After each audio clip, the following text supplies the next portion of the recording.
আসসালামু আলাইকুম রহমতুল্লাহি ওয়া বারাকাতুহু। দাঁড়ান ভাই, ভিডিওর আগে দেখেন, আগে শোনেন, কিছু কথা বলি, তারপর আপনি মন চাইলে দেন গে। আমি একটা অনলাইনে মোবাইল দেখছিলাম। হ্যাঁ, মোবাইল দেখার পর তাদেরকে মানে মেসেজ দিছিল যে মোবাইলটা আমি নিব, কি করব। তো তখন তারা পাঠাইছে যে ইয়া করতে হবে, মোবাইলের ডিটেলস পাঠাইছে, তাদের ঠিকানা পাঠাইছে, তাদের ইয়া পাঠাইছে, মোবাইল কেনার জন্য কি কি করতে হবে এটা পাঠাইছে। তো মোবাইল কি যদি অর্ডার দিতে হয় তা আগে 250 টাকা তাদেরকে পাঠাইতে হবে, 250 টাকা তাদেরকে পাঠাইতে হবে, তারপর তারা মাল পাঠাবে।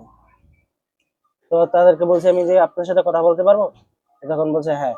তারা ফোন দিছে, ফোন দেওয়ার পর আমি তাদের কথাগুলো চাইছিলাম ভিডিও করতাম, রেকর্ড করতাম আর কি।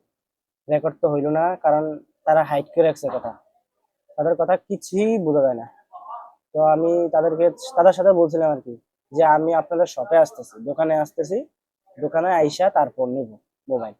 তো তখন তারা বলছে না, আপনি দোকানে আসলে লাভ নাই, দোকানে এটা নাই মোবাইল, এটা আমরা অন্য জায়গা থেকে ইন্ডিয়ার ক্রস বর্ডার, তো এই আনাফুসিয়ার মোবাইল, তো আপনি যদি আসেন তাহলে পাবেন না, আপনার আমরা অর্ডার দিয়ে আইনা দিতে পারবো।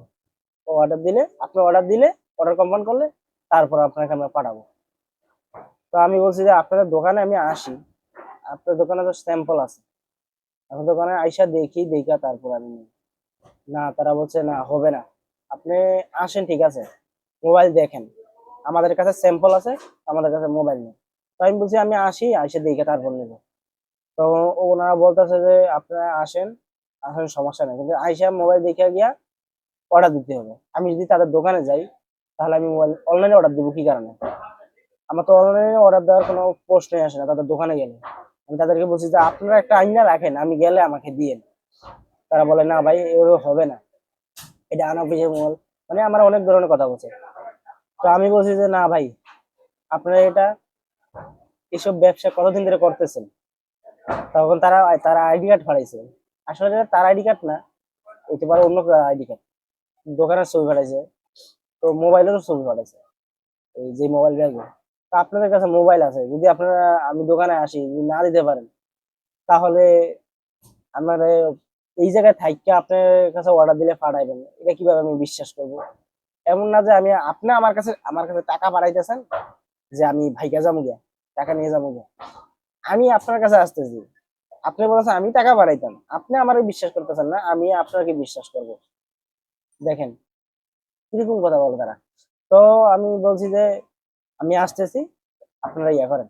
না, তারা বলে না, আপনারা আপনি অনলাইনে অর্ডার দিয়ে নিতে হবে, এইভাবে ছাড়া হবে না। তো তখন অনেক কথার পরে তারা ফোন কেটে দিয়েছে। তো আমি ভিডিও করছি যে ভিডিওর ভিতরে তাদের কথা শোনা যায় না, আমার কথাও শোনা যায় না, কারণ তারা হাইড করে রাখছে কথাগুলো। তো আপনি বলার উদ্দেশ্য হলো এটাই, যারা অনলাইনে প্রোডাক্ট কেনেন তারা একটু সতর্ক থাকবেন, কারণ অনলাইনে বেশিরভাগ ধোঁকাবাজি। আপনার টাকা নিয়ে তাদের তারা মুরগি বানিয়ে দিবে আপনাকে, আপনার কষ্টের টাকা নিয়ে তারা তারা আর আপনাকে ফোন ধরবে না। ফোন যদি খোলাও থাকে তারপরও আপনার ফোন ধরবে না, বলবে আপনাকে আরো কিছু টাকা পাঠাইতেন, মানে আরো ইয়া করবে আর কি, হেনস্থ করবে। তো ভাই, যারা অনলাইনে প্রোডাক্ট কিনে ঠকছেন তাদেরকে বলবো, ভাই ভিডিওটা শেয়ার করে দিবেন, তো অন্যকে সতর্ক করার। ভাই, সবাই সতর্ক হন, এসব প্রতারণাদেরকে থাকে, সবাই ইয়া হন। এরা আপনার কষ্টের টাকা নিয়ে, এরা তো আপনার দুঃখ বুঝবে না ভাই।